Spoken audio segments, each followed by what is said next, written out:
Hi കൂട്ടുകാരെ, എല്ലാവരും ക്രിസ്മസിനായി ഒരുങ്ങിയോ? ഇന്ന് നമ്മളുമായി ക്രിസ്മസ് വിശേഷങ്ങൾ പങ്കുവയ്ക്കുന്ന ആമന്തുള്ള ഏലിക്കുട്ടി അമ്മച്ചിയാണ്.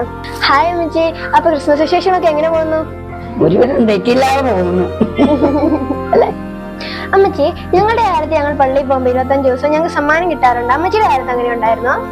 അമ്മച്ചിയുടെ കാലത്ത് അങ്ങനെ ഉണ്ടായിരുന്നു. പക്ഷെ പിള്ളേരല്ലേ പോയി മേടിക്കുന്ന, പിള്ളേരും ആ സമ്മാനത്തിന് വേണ്ടി തന്നെ പിള്ളേര് പോവുമായിരുന്നു, കൊടുക്കുകയും ചെയ്യുമായിരുന്നു പള്ളിയിൽ നിന്ന്. ഞാൻ പിള്ളേരെ പള്ളിയിൽ പറഞ്ഞു വിടും, അവരത് മുടങ്ങാതെ പോകും. ആ 25 ദിവസവും ചെല്ലുമ്പം അവൻ ആദ്യമായിട്ട് അതിനായിട്ട് തന്നെയാ പോകും. ഈ സമ്മാനത്തിന് ദിവസം ഒന്നും തെറ്റിപ്പോയാ പോയി. ഇന്ന് നമ്മുടെ കാലത്ത് നമുക്ക് നക്ഷത്രങ്ങൾ മേടിക്കാനൊക്കെ കിട്ടില്ല. അമ്മച്ചിയുടെ കാലത്ത് അത് മേടിക്കുമായിരുന്നോ, ഉണ്ടാക്കുമായിരുന്നോ? പിള്ളേരും ഉണ്ടാക്കുമായിരുന്നു, അയൽവക്കത്തെ പിള്ളേരും കൂടെ കൂടി. അപ്പൊ എങ്ങനെയായിരുന്നു നക്ഷത്രങ്ങൾ ഉണ്ടാക്കുന്നത്? അവരും ഈ കോലും കുമ്മും ഒക്കെ കണ്ടുവെച്ചുകൊണ്ടിട്ട് ഇങ്ങനെ നക്ഷത്രത്തിന്റെ ആകൃതി എടുത്ത് ഉണ്ടാക്കുമായിരുന്നു. പിള്ളേരെ അയൽവക്കത്തെ വീട്ടുകാരെ കൂടെ കൂട്ടും. അങ്ങനെയാണ് ഉണ്ടാക്കിക്കൊണ്ടിരുന്നത്. അത് കഴിഞ്ഞിട്ട് പിന്നെ ഇപ്പം എല്ലാ കൂട്ടവും സകല സാധനവും അവരും അതിനെ വാങ്ങിക്കുക. ഇപ്പം ക്രിസ്മസ് കരോളിന്റെ ക്രിസ്മസ് പാപ്പ വരുന്നുണ്ടായിരുന്നോ? ഉണ്ടായിരുന്നു. അപ്പൊ ഇവിടെ വന്ന് ഡാൻസ് കളിക്കുമായിരുന്നോ? കളിക്കുമായിരുന്നു. നിങ്ങൾ അവർക്ക് ഭക്ഷണമൊക്കെ കൊടുക്കുമായിരുന്നു കഴിക്കാൻ? കേക്കും ഡ്രിങ്ക്സ് ഒക്കെ കൊടുക്കുമായിരുന്നോ? ഇവിടെ കൊടുക്കുമായിരുന്നു. മറ്റുള്ളവർക്ക് അന്നേരത്തേന് അതൊന്നും ആയില്ലല്ലോ, അതുകൊണ്ട് ഇവിടെ വന്നു കഴിയുമ്പോ അതെല്ലാം കൊടുക്കും.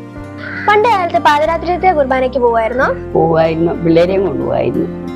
പള്ളിയിലെ പുൽക്കൂടൊക്കെ ആരായിരുന്നു ഉണ്ടാക്കുന്നത്? അത് പള്ളിയിൽ നിന്നും പിള്ളേരെല്ലാരും കൂടെ കൂടിയിട്ടും അവര് വെട്ടിയെടുത്തും ഒക്കെ പുല്ലും ഒക്കെ പറിച്ച് അന്ന്. അത് കഴിഞ്ഞപ്പോഴത്തേനും പിന്നെ എല്ലാ കൂട്ടവും സാധനങ്ങളും വാങ്ങിച്ചുണ്ടാക്കാൻ തുടങ്ങി ഈ കടയിൽ നിന്ന്. എല്ലാം നല്ല ആഡംബരമായിട്ടായിരുന്നു. പണ്ട് കാലത്ത് അമ്മച്ചിയുടെ കാലത്തൊക്കെ ക്രിസ്മസ് കരോളൊക്കെ ഉണ്ടായിരുന്നോ? അതെങ്ങനെയായിരുന്നു? അതെല്ലാരും കൂടി ഒത്തിരി പിള്ളേര് കൂടി ഒച്ച എടുത്ത് അവർ ചാടി കളിച്ചൊക്കെ ആയിരുന്നു വന്നുകൊണ്ടിരുന്നത്. അപ്പം വന്നു കഴിയുമ്പം ഉണ്ണീച്ചവനെ എടുത്ത് മുട്ടും, നമ്മുടെ കയ്യിൽ കൊണ്ടുതരും. തരുന്ന ഉണ്ണീച്ചവന് മുട്ടിട്ട് ഉണ്ണീച്ചവയ്ക്ക് നേർച്ചയായിട്ടെങ്കിലും. അമ്മച്ചി ചാച്ചയൊക്കെ ഇങ്ങനെ പൈസ കൊടുക്കുമായിരുന്നോ? ഇടാൻ വേണ്ടി ഇങ്ങനെ പൈസ ഒക്കെ കൊടുക്കുമായിരുന്നു, നേർച്ച ഇടാൻ വേണ്ടി? കൊടുക്കുന്ന പൈസ കൊടുത്താൽ മതിയോ? അന്നും കൊടുക്കും മാനെ. അന്ന് അതിനായിട്ടൊക്കെ എടുത്ത് വെക്കുക, മറന്നു പോകാതെ. അത് ഇന്നിപ്പം എവിടെയെങ്കിലും ഒരു ഒച്ച കേട്ടാൽ മതിയല്ലോ. അവിടെ തുടങ്ങിയിട്ടുണ്ട്, ഇവിടെ അന്നേരം എടുത്ത് വെച്ച് കഴിഞ്ഞു. അമ്മച്ചി നോയമ്പ് ഇടാൻ വേണ്ടി എന്തൊക്കെയായിരുന്നു വീട്ടിലുണ്ടാക്കിക്കൊണ്ടിരുന്നത്? അപ്പോ ഇറച്ചിയും, പിന്നെ അതിന്റെ കൂട്ടത്തിൽ ഇറച്ചി കൂട്ടാത്തവർക്ക് മുട്ടയും ഇതെല്ലാം ഉണ്ടാക്കുമായിരുന്നു. അയൽവക്കത്തെ പിള്ളേരെ കൂടെ വിളിച്ചു വെട്ടി എല്ലാം കൂടെ കൂടി വലിയ ആഡംബരമായിട്ടങ്ങ് നടത്തും. അമ്മച്ചി തന്നെയായിരുന്നു ഉണ്ടാക്കുന്നത്? പിള്ളേര് കൂടുമ്പാനെ അച്ചാൻ കൊടുക്കും. അമ്മച്ചി, നോയമ്പിന് മുമ്പ് അച്ഛൻ ഞങ്ങളോട് പറഞ്ഞായിരുന്നു, പിള്ളേരെ നിങ്ങൾ പള്ളിയിലും പോകണം, നോയമ്പും എടുക്കണം. അമ്മച്ചിയുടെ കാലത്ത് അങ്ങനെയൊക്കെ പറയുമായിരുന്നോ? പറയുമായിരുന്നു. ഇനി ക്രിസ്മസിന് കുറച്ച് ദിവസങ്ങളല്ലേ ഉള്ളൂ.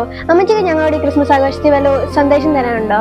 ഇനിയുള്ള ദിവസം നന്നായിട്ട് പോകാൻ ഒരുങ്ങുക, പള്ളിയിൽ ചെന്ന് പ്രാർത്ഥിക്കുക, കഴിയുന്നിടത്തോളം മുട്ടാൻ നിന്ന് കൂടുക.